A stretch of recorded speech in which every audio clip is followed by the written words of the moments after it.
Across the river from the District of Columbia, in Arlington, Virginia, the home of the United States Department of Defense rests between the Potomac and Arlington National Cemetery.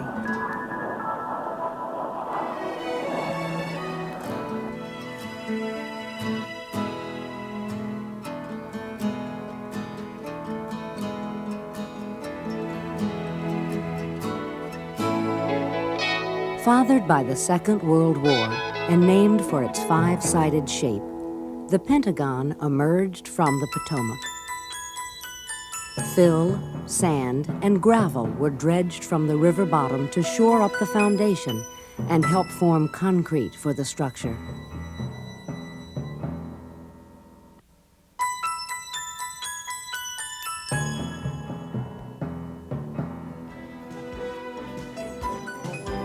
"24 hours a day, 7 days a week, military and civilian workers support the national defense from duty stations in the Pentagon. Their mission? To protect the nation's existence as a democracy and to safeguard United States interests abroad."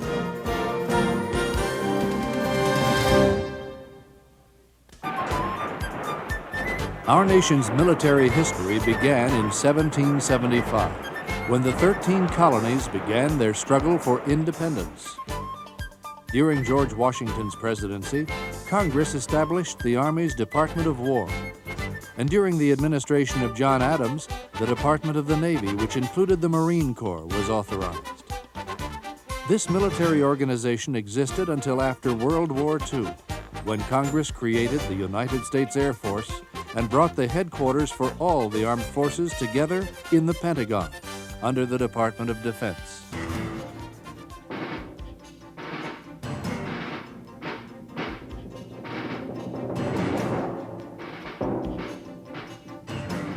In 1939, as war hovered over Europe, about 24,000 War Department workers were in 17 buildings scattered throughout Washington.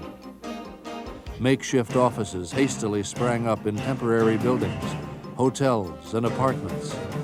Lack of space and scattered work areas impaired communications, transportation, and efficiency.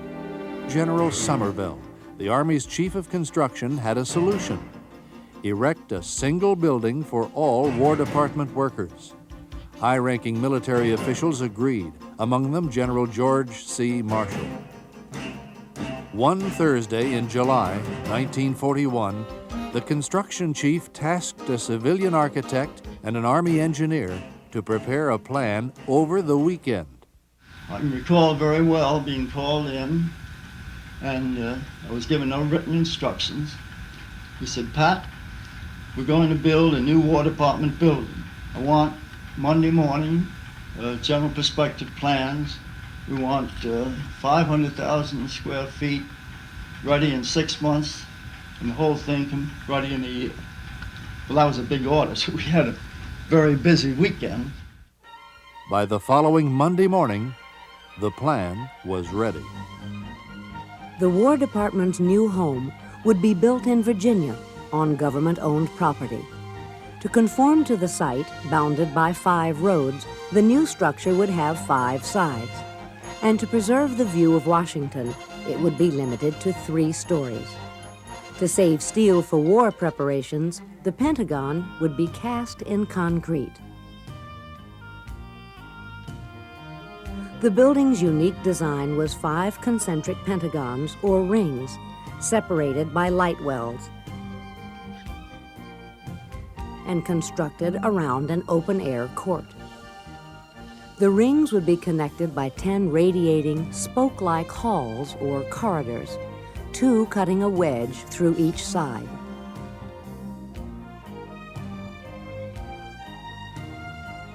Opposition forced a site change, but the Pentagon's shape remained, and the design was changed to 5 stories.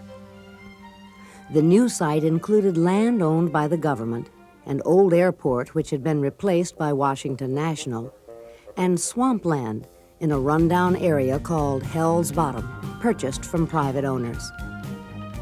President Roosevelt agreed to the building if it contained no marble. so the mile-around exterior would be faced with limestone. Construction began less than 1 month after the plans were placed on the construction chief's desk.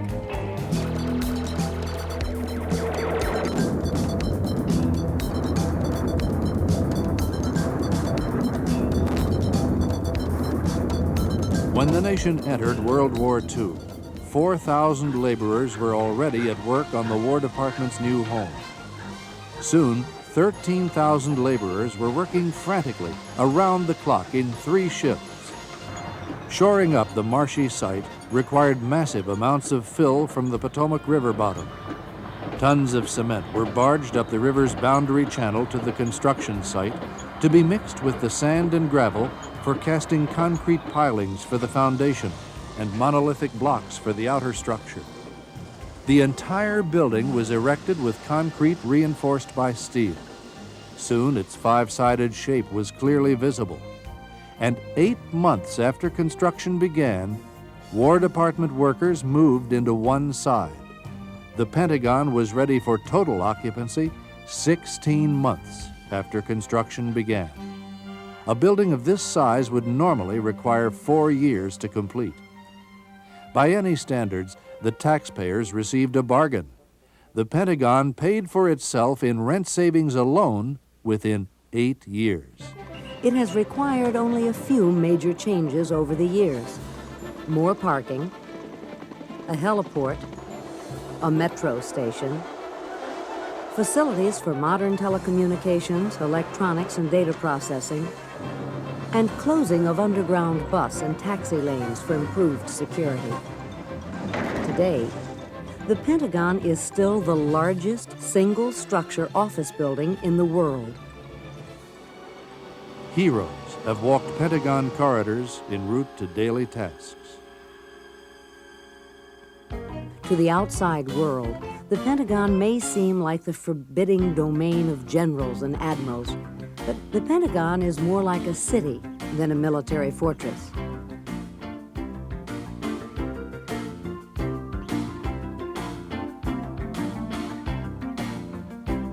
More than 20,000 people work at the Pentagon. About half are members of the armed forces, and half are civilians. Because military employees are transferred every few years, civilians assure program stability and continuity. Working at the Pentagon means managing, training, equipping, housing, and caring for members of the armed forces and their families worldwide.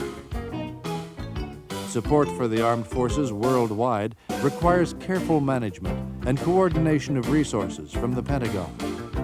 How large should the armed forces be? How many ships are needed? What aircraft should be developed and purchased? How much should be paid for tanks, helicopters, or submarines? What weapons systems should be developed? Major defense policy decisions originate at the Pentagon for congressional consideration, approval, and funding.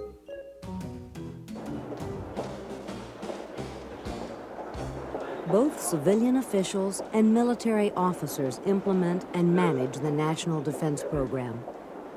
The highest-ranking executive at the Pentagon is the Secretary of Defense, a civilian.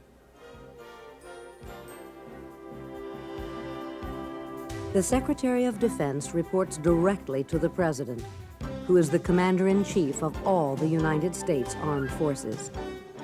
The nation's highest-ranking military officer is the Chairman of the Joint Chiefs of Staff, who is the principal advisor to the President and the Secretary of Defense on all military matters.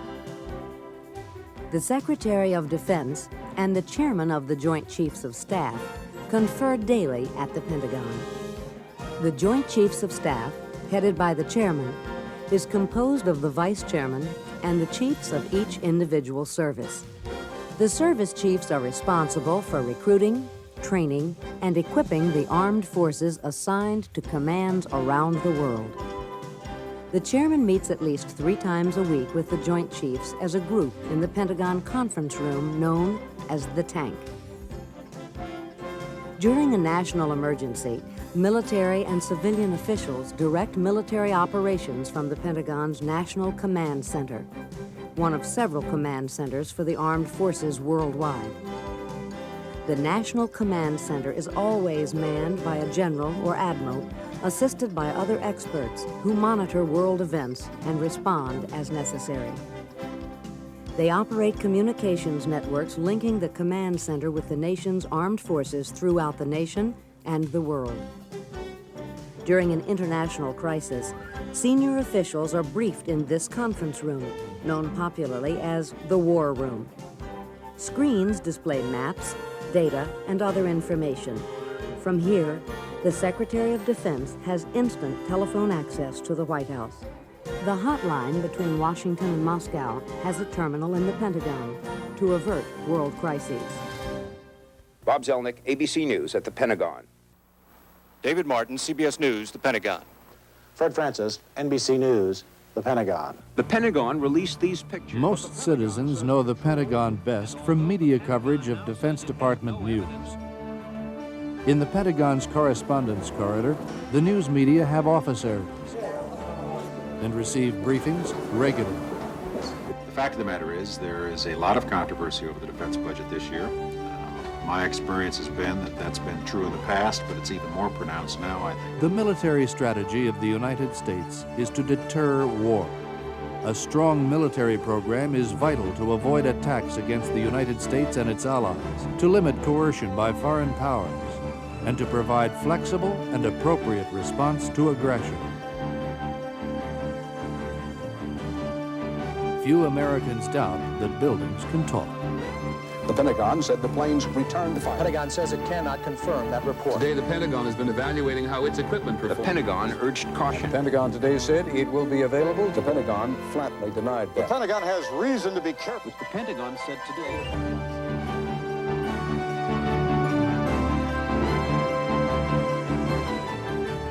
Today, the Pentagon is the personified symbol of the nation's commitment and determination to defend the highest principles of the United States Constitution: freedom and democracy.